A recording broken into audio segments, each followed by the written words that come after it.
Hi, good morning. Please allow me to present to you today a pilot brain health program through which we co-develop with the community. We respectfully acknowledge the Muslim, Squamish, Silvatu, Kazi, Quikalam, Kakiat, Kwantlen, Semio, Southwestern peoples on whose unceded territories our three campuses reside.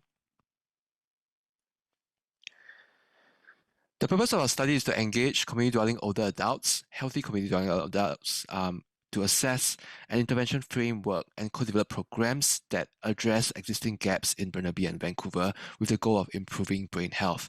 We know that there are many programs out there that are helpful for older adults brain training. And these are natural programs that are happening today in the community. And our question is, how can we increase the uptake of these activities and programs that are provided by the community and improve their quality to improve brain health in the community in a very natural way almost. So we reference this model called the psychosocial model of everyday cognitive resilience, which is being published now in the Gerontologist. It identifies the social identity as an important determinant of older adults' well-being as they experience cognitive decline in community settings. It is one that does not distinguish between preclinical and clinical dementia. It is one that follows the adults through stages of cognitive decline. And with this model, we came up with three variables, three community and individual variables that are relevant. They are cohesion, at-homeness, and playfulness. And these three variables, which we call CAP, has 9 factors altogether. And the question we ask our focus groups of older adults is which of these 9 factors are most relevant to protect brain health from your point of view, brain health defined in the older adults' understanding. And how are these needs being met and what interventions might be required? So this presentation summarizes what we found from these older adults. Focus groups were conducted with multiple organizations, and we used a citizen science approach.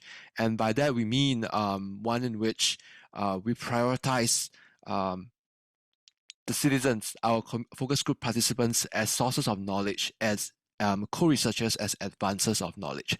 And so we believe that they bring insights, and we requested, we sought their help to share the surveys with other and administer it online with other older adults in their community.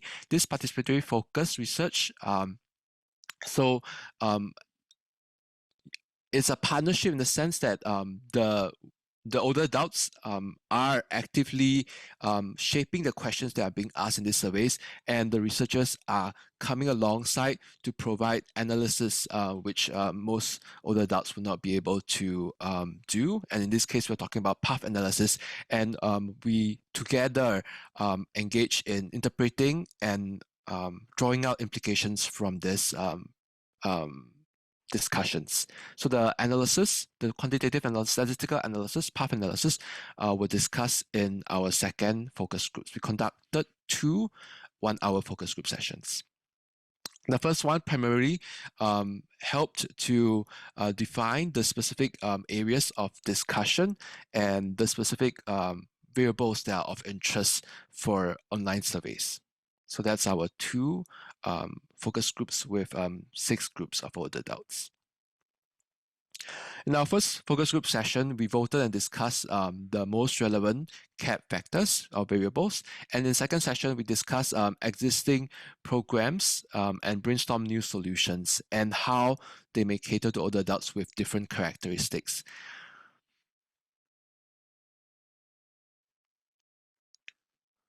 So commonly discussed variables across the first focus groups in the first 6 focus groups were self-expression, time outdoors, and communal provisions. And these are part of social experiences and neighborhood friendship. And neighborhood friendship received a lot of attention from our older adults because they believe that is one of the crucial way for which they personally have continued to engage in their community. many talked about how aging is challenging because we experience loss of different kinds, and this pandemic has shown us all, regardless of our age, what it means like to lose opportunities for friendship. And imagine having some of this friendship or this social context that we have gone forever from our lives, and especially the ones that are close to us. And so that kind of loss or that kind of grief typically is difficult to get out of, and many older adults, as a result, um, have restricted life spaces and social networks. And so that leads to, from the point of view of the older adults, less engagement mentally, and perhaps some kind of rumination, which wasn't a variable that we discussed or used in our setting, but some kind of rumination over difficult emotions. And so to help us, or to help us across all ages or across all stages of cognitive decline continue engaging, we need to have opportunities to express ourselves. Spending time outdoors will found helpful as well, and having various resources or activities that we can be part of, for example a park or some kind of activity by the community centers that we can join, that will be helpful to maintain, to give meaning, to maintain an active, engaged mental life. So based on this commonly discussed variables, we came up with the idea of a social contact and volunteering opportunities as well. So these are some of the ideas that older adults came up with that were helpful to advance the landscape of seniors activity in BC. So our older adults are from all across BC, as you can see, and they are familiar. Many of them are familiar with the type of, or at least half of them, more than half of them are familiar with the types of activities that are available to older adults in BC. And so we were talking about this middle ground between developing deep friendships in which you can find the kind of emotional support to keep going, to give meaning to life and to continue to engage mentally, and the kind of casual contact. So we talk about one of the personalities that became important through our path analysis, as you would see hopefully later, is playfulness. And playfulness changes the kind of relationships that we found from path analysis. And so those adults who are more playful, or we can think about it as more extroverted, they are more likely to be happy in group settings, whereas some more introverted or less playful adults, or playful in a different way kind of older adults, they might prefer casual social contact just in activities of their interest, for example art. And so we were talking about the need for an in-between, and to develop medium deep friendship that will allow us to that will allow them to receive the kind of emotional support and beyond the casual incidental social contact. And so these are some of the variables that we discussed. I'm not sure if you can see on the upper right corner, but some words that came out quite a bit was common goals, belonging, meaningful goals, realizing our capacity, mutuality to contribute, intentionality. And these are all built on the 5 different variables that we discussed at the bottom. And so this is a path analytic model, and it's quite stylized, but there would be numbers to the lines that you see from the bottom to the top, and these numbers shows us that or these lines and the numbers that you don't see in this picture, the lines shows us that self-expression contributes to social experiences, and social experiences contribute to mental well-being.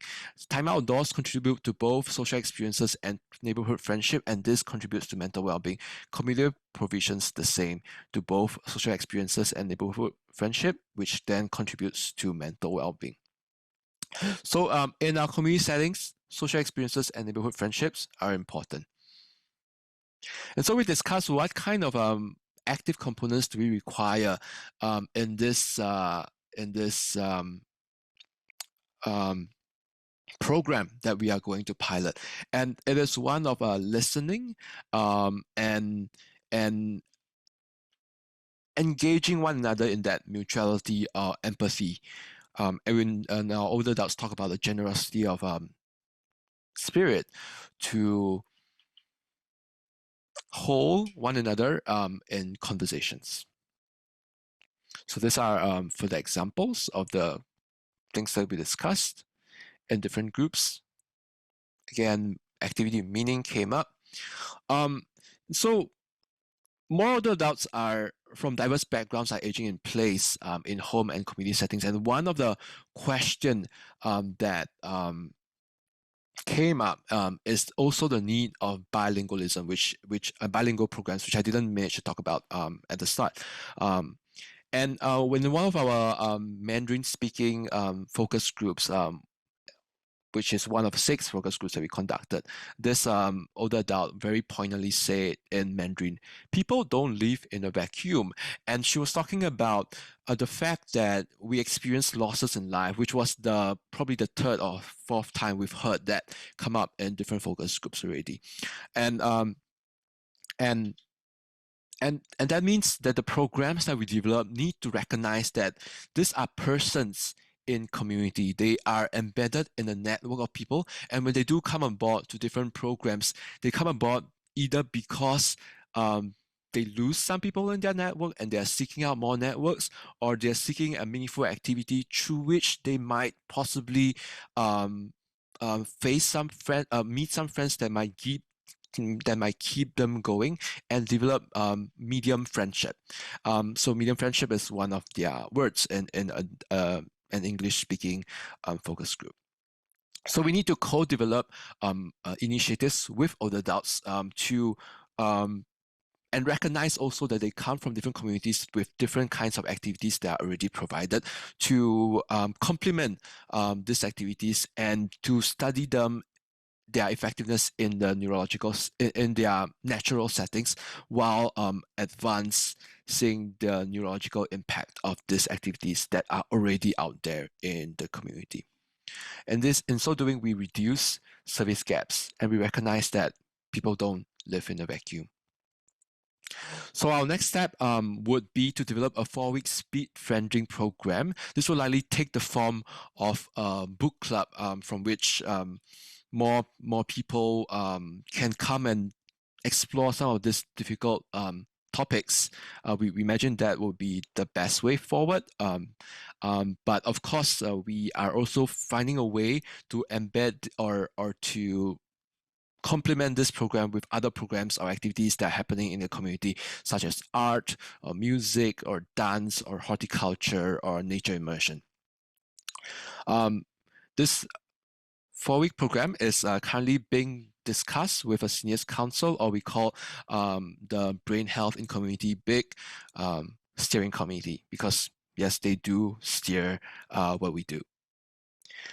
We want to thank all our partners and all our contributors, or every 150 persons that responded to our online survey that led us to the path analysis and the discussions that we have. I wish I could share with you some of their pictures here, and I will do so if I had a chance in our live setting. These are some of our references. The forthcoming paper has the title Environmental Sources of Cognitive Resilience, Meta-ethnography, will be published in the Gerontologist. So there is great need for the research going forward, and we look forward to see what we will find together with our community partners. Thank you.